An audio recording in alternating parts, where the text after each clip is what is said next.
செய்வோம். உலகத்துக்கு ஒரு நன்மை சொல்ல வரேன். என்னன்னு கேட்பீங்க. இப்போ நிறைய பேர் சித்தருங்கெல்லாம் கற்றுக்கின சித்தருங்கெல்லாம் என்ன பண்ணுறாங்க, கொல்லிமலைக்கு போகணும், அங்கே தான் தவம் இருக்கணும், இதுக்கு பெரிய பெரிய கோயில் ஆலயங்கள் போனால் தான் அங்கே தான் அமைதி கிடைக்கும், அங்கே தான் இது இருக்குன்ட்டு எல்லாரும் அங்கே போயிடுறாங்க. பருவதமலை போகிறாங்க. அந்த மாதிரி மலைங்க சைடு தான் நம்மளுக்கு மன நிம்மதி கிடைக்கும் அப்படின்னு நிறைய பேர் போகிறாங்க. அதுதான் தவறானது. வாழ்க்கையை விட்டு எப்படி நம்ம போகக்கூடாதோ அதே மாதிரி நம்ம ஆன்மீகத்தில் போனால் நம்ம உணர்வு இங்கே தான் இருக்கணும். இறைவனுக்குள்ளேருந்து எல்லாம் போராட்டத்தை சமாளித்து அந்த இறைவனுக்குள்ளே போகும்போது அவர் ஸ்ட்ரெயிட்டாக தருவார் நம்மளுக்கு. இப்போ பட்டினத்தார் இவங்கெல்லாம் தனியாக போய் பறைமலையில் இங்கெல்லாம் வெள்ளையங்கிரி மரம் இந்த மாதிரிலாம் போவே இல்லை யாருமே. பழைய சித்தரெல்லாம் பாருங்களேன், உலக நடப்பில் இருந்துக்கினே தான் அவங்க சித்தராகிருப்பாங்க. ஏன்னா அவங்களுக்கு வாழ்க்கையின் அனுபவம் இறைவன் பக்கத்தில் இருக்கிறன்றது ஒரு இதுவாக இருக்கும். அவங்களுக்கு ஒரு நம்பிக்கை. இறைவன் இல்லைன்னா தான் நம்ம அங்கெல்லாம் போகணும். இறைவன் உலகத்தில் இருக்கும் போது நம்ம ஏன் அங்கெல்லாம் போய் தவம் இருக்கணும்?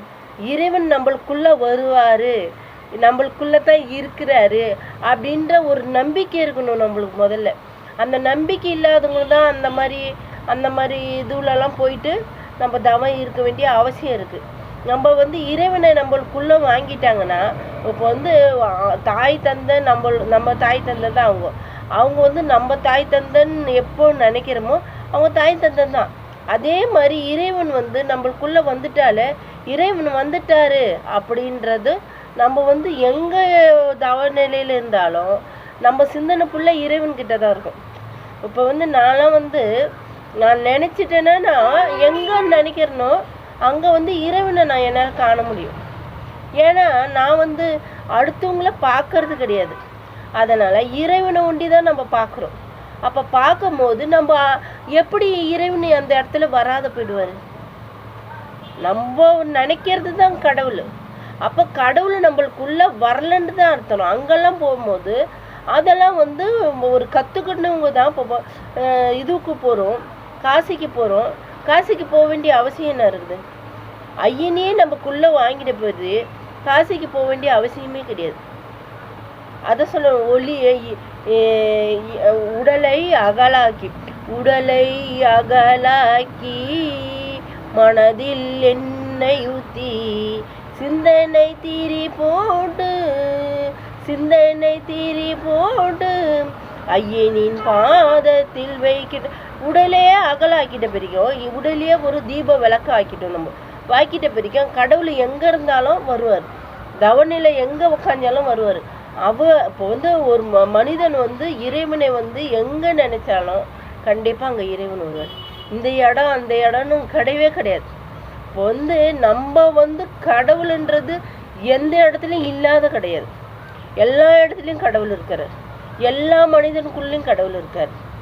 எல்லா மனிதன் செயல்பாடுலேயும் இருக்கிறாரு. தப்புலையும் இருக்கிறாரு, ரைட்லையும் இருக்கார். ஆமாம், இருக்கும் போது அந்த தப்பு ரைட்டு நீங்கள் ஆசையின் விதையில் பண்ணுறீங்க. ஆசை இல்லாத நம்ம நேர்மையான்னு பண்ணுறோங்க. நேர்மையானவங்களும் கடவுள் மனதில் வருவார். கெடுதல் படுறவங்களும் பக்கத்தில் நிற்பார். ஆனால் கடவுள் இல்லாத கிடையாது உலகத்தில். நம்ம கடவுளை நினைக்கிறது தான்.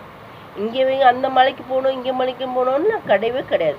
கடவுள் நம்ம மனசில் எப்பவுமே நிறைஞ்சிருக்கிறாரு. அவர் வலியாக இருக்கிறாரு, ஒளியாக இருக்கிறாரு, உணர்வாக இருக்கிறாரு. எப்பவுமே போனதே கிடையாது கடவுள்.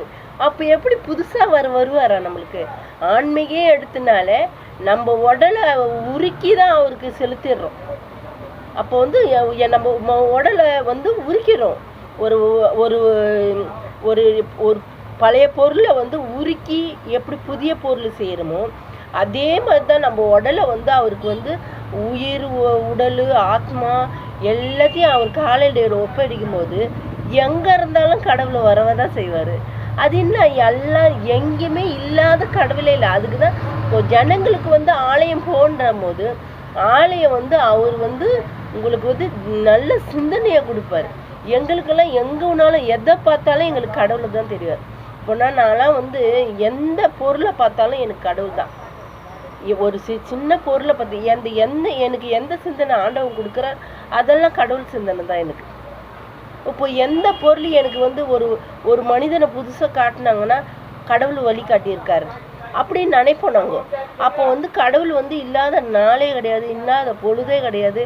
எங்களுக்கு வந்து எதுலேயும் இறைவன், பார்க்குறதெல்லாம் இறைவன், தொடுறதெல்லாம் இறைவன் அப்படி இருக்கிறதுனால எங்கள் ஆன்மீகம் வந்து வேற. உணர்வில் வர ஆன்மீகம், கற்றுக்குன்னு வர ஆன்மீகம் கிடையாது. கற்றுன்னு வர்றதுன்னா அமைதியை தேடி ஊராக தெரிய வேண்டியது இருக்கும். நாங்கள் வந்து உள்ளுக்குள் வாங்கி உணர்வில் கலந்து சிந்தனையை வெளிப்பட்டு நாங்கள் வந்து அப்படி அவருக்குள்ளே நாங்கள் போயிட்டு இருக்கிறோம். அதனால யாருமே எங்களை வந்து அசைக்க முடியாது. அன்பே செய்வோம், நல்லதே செய்வோம், நலமுடன் இருப்போம். என்னப்பா?